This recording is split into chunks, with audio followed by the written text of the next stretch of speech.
All right, welcome back. Episode 3 of what did we call it again? Alpha and Sierra. Alpha and Sierra podcast, Talking Bilge. I think 2 weeks between episodes is too long. Yeah, because a lot happens in 2 weeks around here. It does, and I can't remember half the stuff. It's been 2 weeks since we had Path to Black. Yeah, and that was your first amateur event you've held. Yeah, it's the first sort of fight event that we've done. It was the in-house one. Yep. So that's a stepping stone to the next amateur show, which we've just put out there, which is on in 4 weeks' time now. Yeah, we'll talk about that a bit in a minute. But the Path to Black, how did it go with your expectations? How did you feel about it all? Amazing. Yeah. I don't think I had any real expectation. Yep. Because it was the first one. I didn't know what was going to eventuate, and it blew my mind. Yeah, honestly did.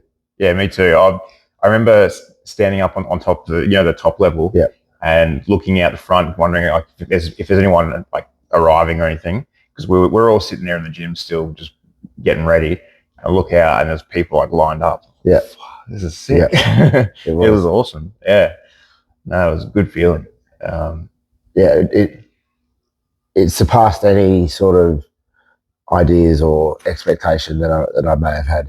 Yeah, it was grouse. Yeah, that's awesome. Yeah, I was nervous for you because I know how much time and effort you put into it, and I was just hoping it went along smoothly. Yeah, and there were no hiccups. No, I thought setting up when I go to the DJ, can we just test the mic? He looked at me, and I knew as soon as he looked at me, he didn't have a mic. Oh, so that's okay, right. But we were lucky enough that we had another one there. We'll have to get our own. Yeah. Yeah, I would have yelled anyway. I've got a big loud voice if I need it. Well, that's what one of the other MCs did at that venue with that microphone. It wasn't working, so he just threw it away. No, no, I probably should have done that. No, it was good. It was really good. The fights were awesome. The matchups were the best. That was so good. And to look at them on paper, they looked somewhat mismatched to a certain degree. Sometimes, but the actual matches themselves, they were brilliant. They absolutely blew my mind. Yeah, me too. I was stoked, especially the two Omid and Corey kicking it off to start with. Yep. Really put on a good show to start, and to have the young kids step up and open it up, that was awesome, brilliant to watch. Yeah, it was good. It really set the vibe for the rest of it. Yeah, it did. And each match, there was elements where I could have given it to the other person. Yeah, I had to find what didn't that person do in order to win. Yeah, as opposed to this person just overwhelmed them, or there was none of that. Yeah, I wouldn't have liked being a judge especially for most of those fights. I was very close. But it's funny. I played judge and I played coach as well. Yeah, in each corner. that was fun. Yeah, it was good to see you in the element, sort of stepping up and throwing a bit of advice to both sides. And obviously, for myself, having stepped in there as well, you were really helpful, trying to help me not panic. Yeah, yeah. There was a couple like that. Yeah, Corey in the first fight, he was like that. Yeah, Ebony. Yeah, it just took a few words of encouragement. Yeah. And Blaze had a good old spew off the side. That hit Kylie in the face. I didn't see that. Oh no! Oh yeah, no, it was. It came out in little bursts. But Kylie, to her credit, she was just like, just relax. Oh, Kylie's a mum. She's been there before. Yeah. She works in daycare as well, so there you go. Yeah, perfect. The kids spewing. She needs to be the corner person for all the young guys. Yeah. It was so good. All the matches. Yeah, it was awesome. I was thinking about the whole when I was in the ring panicking and stuff. I wanted to touch on that a little bit. I was talking to Brody after, and one thing I didn't know was the term adrenaline dump. Yep. And because it's real. Yeah, dude. I was like the first round, I came out thinking I've really worked hard, prepared for this. I'm going to be right, And because I was MC as well, being in the ring, I thought I'd be pretty comfortable. And I was. I didn't feel nervous that much. Yep. But once I stepped in there, it was like all my training went out the window because I felt gas after the first round. I remember sitting in the corner thinking to myself, I said to the guys, I can't do this. I'm fucked. And and I heard that. Yeah, and they're like, no, you can do this. Just breathe. And I was like, oh, dude, I've never felt that. That feeling was unbelievable. Yeah, it's your body's automated response. Yeah. To defend yourself. That's what the adrenaline dump is. Right. Yeah, it didn't work. well, it may have. It may have helped for if you didn't have the dump, then you probably could have just been damaged more. Yeah, right. Yeah, but it was good. I'm glad I kind of pushed through and kept it going. But man, it's hard when you have to. I've looked into a lot of videos on adrenaline dumps and how it happens and how to try to avoid it and that sort of stuff. And yeah, I've got no idea still. Yeah, I don't think there's any real way you can manage it because it is just an automated response from your body. Yeah, I felt it was hard for me to breathe, but also hard for me to remember to breathe when I was actually throwing shots and stuff. Yeah, and I think when what that reminded me of was doing that ice bath at EP3. Yeah, right. Yeah. So I feel like maybe doing that more, getting myself acclimatized to. And poor Jack, he was struggling to breathe. Like he would go out there and then throw a combination, defend himself, but the whole time was just holding his breath. Yeah, that's what I felt. Yeah. Yeah, unreal. I'll know for next time. Yeah, and then everybody has said, when's the next one? Yeah. Want to do it again? Then we will do it again. We've got a few things to do in the next few weeks and we'll kick it off again. Yeah, so the next thing we've got going is SUPA Muay Thai. Yeah, that's going to be fun. Yeah, yes, you look so excited about that, eh? Yeah. So I've got to get it out there, and because it's a bit of a different approach to amateur Muay Thai, I've got to be a bit more proactive and get out there to the coaches because I'm sort of asking for registrations to come in the way like jiu-jitsu comps work. Yeah, right. Everyone just registers and it goes in there and then they put out the brackets. But I've got to be a bit more proactive than that and actually get to the coaches and let them know, hey, this is how this one's operating. It's a bit different to normal. So we need your support. Get you guys to register. So okay. It's a little bit different in that sense. Yeah, and how's the response been so far? It's been very good from within. Yeah. So just trying to find a heap of matches for our own guys now. Yeah. That I don't know. I think it'll be okay. Yeah. There's still 4 weeks to go, and if I can get out to all the coaches and sort of let them know that this is what it is, this is how it's working. It's just an amateur event. There's no pros.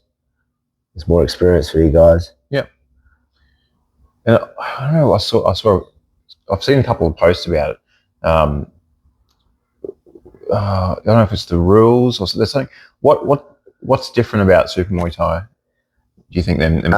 So adhering to the A, B, and C class rules of Muay Thai Australia and IFMA, but also including the element of live scoring updates. That's right. Yeah. So between rounds, the scores are known, so it's transparent.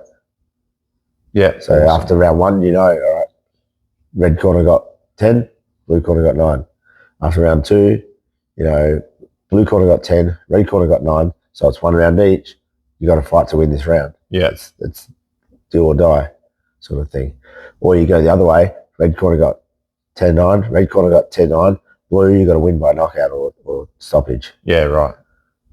So just adds an element of excitement to it, I think, over the 3-round fights. Yeah, I like that. I think it's good. I remember seeing that post. That's what I was thinking of. So that's like, 4 weeks away? Yep, 4 weeks away. And that's going to be at Eastside Boxing again. Yeah, nice.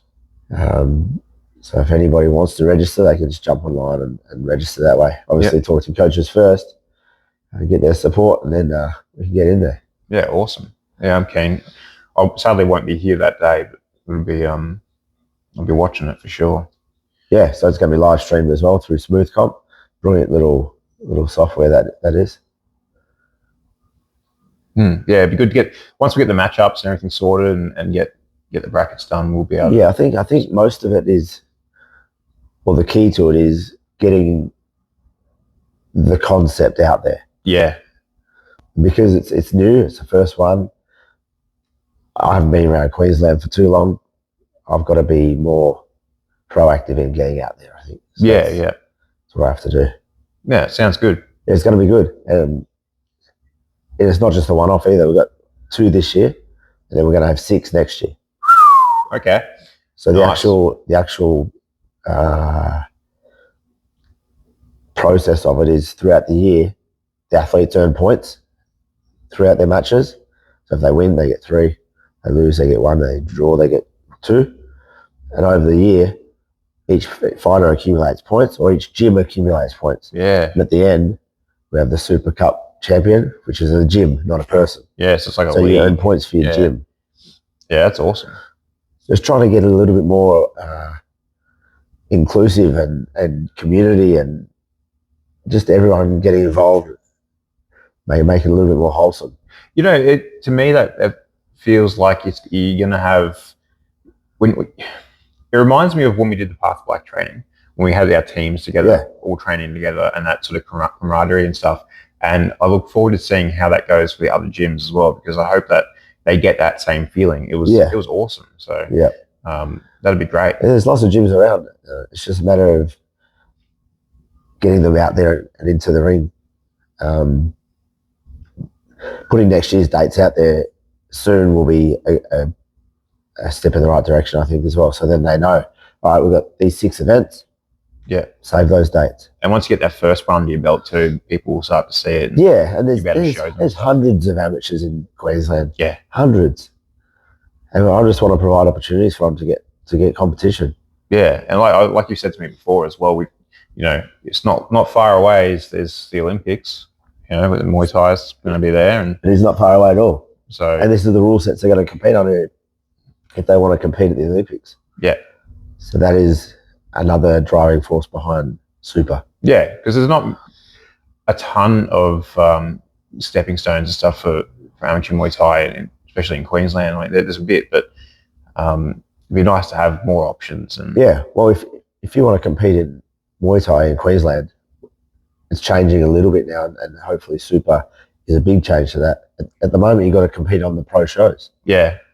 Not as a pro, but you've got to compete on the pro shows with all the crowds and all the lights and all the shebang. And it's daunting for some people. Especially, I think most of them don't have your headgear and all that sort of stuff. It's elbow pads mainly. Yeah. Is their amateurs. Yeah. So providing that platform where they can go compete. Next day they can have their family barbecues, and then they can go to work the next day. And there's no injuries, or there's no nothing holding them back from everyday life, because they're all just amateurs at the end of the day, and it's a hobby. Yeah, exactly. And if they want to go further, then there's the A, B, and C classes. Work through that, then go pro, by all means. Yeah. But just to be able to provide a platform where there's no expectation, or that's just minimal risk. It's more, and it's more festival like, where they can come and people fighting. There's the vendors, there's food truck, and different things like that as well. And sponsors, if there's anyone watching that might want to sponsor, absolutely get on board. Yep, we've got all the avenues that we can get your name out there too as well. We need sponsors at the end of the day. Yeah, the events are pretty hard to organise without them. So that'd be good. So we had a few on board for Path to Black, which was brilliant.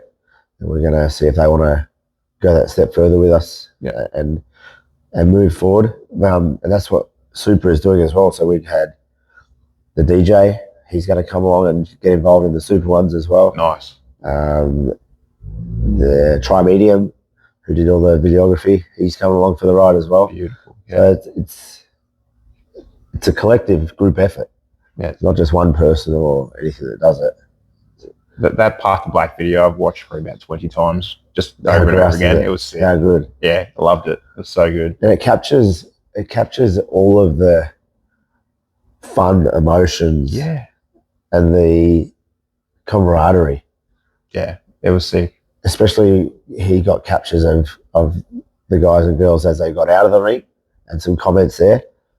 Everyone just wants to do it again. Yeah. Just get me back in there. Yeah, that's the feeling I got from everyone as well. It was sick.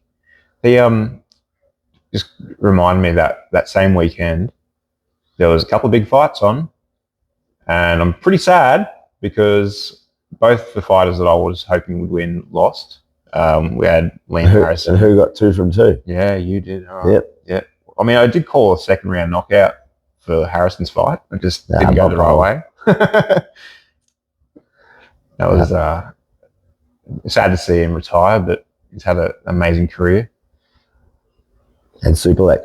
Yeah, wow, don't even get me started. I'm going to start. But I was watching it, and I had my kids, and one of them wanted a snack, right? And I'm watching the fight, and I'm going, this is too much. Like, it's happening. I need to keep watching. So I backed up, and I was going backwards into the pantry, and I ducked in for like 2 seconds. Not even 2 seconds. Quick grab a snack, come out, and Haggerty's on the ground. I missed it. Yeah, it was quick. It was very quick. It was very interesting to see afterwards, though. I've seen a video of a guy, he's done a breakdown of Haggerty's training. And his movement. And his timing, and how he is pretty repetitive in the way he engages. And he does like the tie hop in all the time for a lot of stuff. Yeah. But it was like he would kind of go hop in, hop out, like twice. Yeah. And then engage. And Superlek, you can see, tried to throw that same elbow, or a elbow prior in that fight. Yeah. And missed. And then the next one. And yeah, couldn't believe it when he was on the ground. Straight on the money. I was like, already? Oh no. And kudos to both of them. They worked hard for it. Back to the kids and feed the kids. Yep, that was it. TV off. Yeah. It was a good weekend though. It was. And we got some pretty good fights this weekend too, eh? Yeah, we do. Big ones tonight. Brandon, Spain. Keen to see him. So we have to stream it because MTL sold out. Yeah, it'd be huge. So we'll stream that one. We'll watch Brandon, Spain. He's a good dude too. Yeah, I've seen him on socials. I haven't watched him fight though. But yeah. He's all about volume. Yeah, okay. Yeah, he's good. And you should see the way he trains. With his dad, when he trains, it's volume. Yeah, right. I'll have to check it out a bit more. Yeah. And then you got Albert Tua and Rod Black. Yeah, I don't know about that one. No idea how it's going to go. It's tough. I think it's going to be his hardest fight, but his last fight, did you watch his last one against... No, just highlights. It was awesome. But I don't think Rodlick will have seen anything like it. Yeah. On the contrary, I don't think Elwood has fought someone like Rodlick. Yeah, okay. So, styles make fights, so they say. Yeah, it'd be very interesting. I'm keen to watch it. Yeah. Did you see how his last fight finished? That flying knee? Yeah. Yeah. All right. Some of the stuff he did during that fight. Yeah, and I just saw some of the other highlights of that fight as well. It was wild. Yeah, it was great. Can't wait to see it. I'm excited. I don't even want to try and call both those fights because my history's not very good so far. put it out there. Yeah. I think I'm just going to go for Spain and Tua. I'm going to go Spain and Rodley. Okay. All right. There's the women's fight too. Yeah. Lucille Taylor-Made is fighting again as well. She's always on the MCL shows. Nice. So she's fighting SUPA. No, who's she fighting? Can't remember her name. I think she will win again. She's way above everybody. Awesome. I'll take your word for it, and I'll go for Lucille as well. Yeah, she's good. All right. Cool. And aside from that, things are just rolling along. We got everyone back in the gym training. Yeah, we got 4 of the boys fighting on Honour on October 12th. Yeah. We've got Tyrone, Brody, and Solomon. So, and then in the morning, And in the morning, we've got Josiah. Josiah's fighting. Yeah, that's right. There's so many names and so many events happening. Yeah. Josiah will be good in that one. Be keen to see what he does.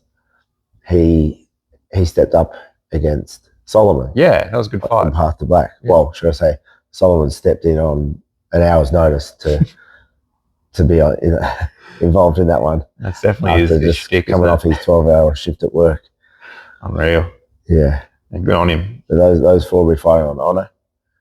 And then the week after that is SUPA. So Nice. Busy times. And that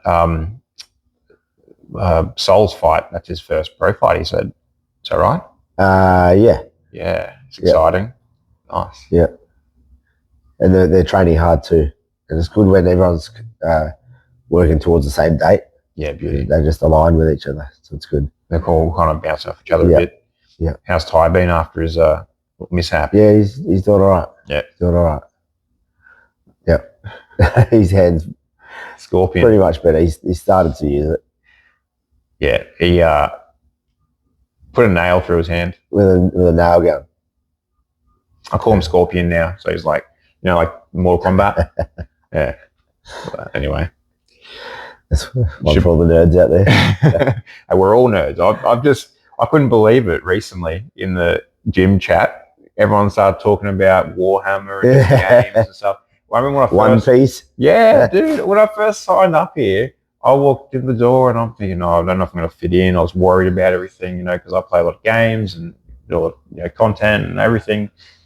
And gradually people have started to come out. They've seen my Instagram, so they'll DM me like, oh yeah, what game do you play? And I'm like, sorry, what? You do what now?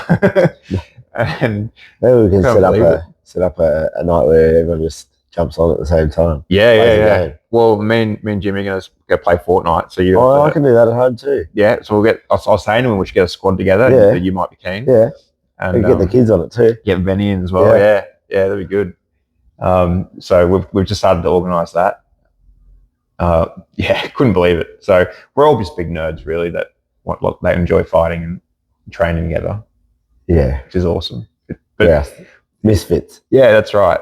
I think the best part about that is I feel like everyone's, especially through Path to Black stuff, everyone's like opened up more and really getting to know each other a lot better. That is absolutely what happened. Yeah. It was good to see everyone doing that throughout. Yeah, I agree. Anyway, we've got a few weeks ahead of us with a lot of work. Hopefully you'll see us next week as well. Yeah, I think we better do it weekly instead of fortnightly. Yeah, I think so. And then just before or after training. Yeah, I was planning on coming last week, but I'm crying with my foot. It's been sore. He's got an ouchie. Just an ouchie. It's not an injury, it's an ouchie. And we still expect people to train with an ouchie. No, it's if you've got an injury, have some time off and recover. If you've got an ouchie, keep your ass on the floor and train. Train within your boundaries and your limits. Yeah, I should. Yeah. If Ty's here training with a nail hanging out of his arm. Yeah, but he doesn't walk on his hands. He's got a punch with him. Yeah, no, I should. Gotta get back into it. So anything we need to address? Anything we need to put out there? I guess maybe we ask what people might like us to talk about. So if there's a topic that, if there's any questions or if there's any, because there's probably a lot of people that haven't been inside this gym, I guess, and do you want to know anything? Yeah. Do you have any questions about maybe you might be interested in starting training in Muay Thai? Not necessarily here. Just in general. Anywhere. You might be in Melbourne or Perth or wherever you might be. Questions about gyms or how to start or where to start or how do you know if you've got the right gym or anything like that? Yeah, exactly. Because I know when I first started in January, I was like pretty scared. I didn't know what to expect. So if you have any questions that might help you ease those sort of nerves and you want to get into the gym. Yeah, it can be a daunting thing. Yeah. Even just going to a normal gym, let alone a fight gym, So, yeah, we can try and do a bit to ease people's minds in starting Muay Thai to start with, and that'll help, I think. Yeah, I think that's good. Ask away in the comments. Yeah, go for it. This has been Alpha and Sierra. Out. Catch you later.